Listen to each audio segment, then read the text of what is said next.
Doctor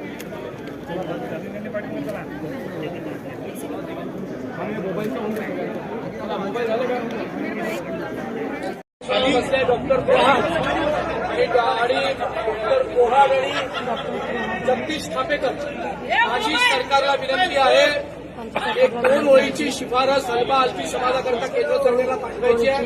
अनेक बैठकी झाल्या, त्या बैठकांमधून हा प्रश्न सोडवला गेला नाही. या अधिवेशन काळात एक बैठक घेऊन तात्काळ हलमा हलमी समाजाचा प्रश्न सोडवावा अशी माननीय मुख्यमंत्र्यांकडे, माननीय आदिवासी मंत्र्यांकडे विनंती आहे. तात्काळ बैठकीचा प्रश्न सोडवावा, कारण 2 युवक गेले 5 दिवसापासून उपोषणाला बसले आहेत. त्या समाजाचे शिक्षित, इतर समाजाचे शिक्षित लोक प्रचंड त्रासात आहेत. त्यांच्या नोकऱ्या चालल्या आहेत.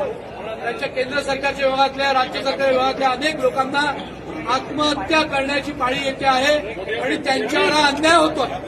कारण कायद्याप्रमाणे सुप्रीम कोर्ट, हायकोर्टाने त्यांच्या बाजूने निर्णय दिले आहेत की तात्काळ ही शिफारस केंद्र सरकारकडे करावी.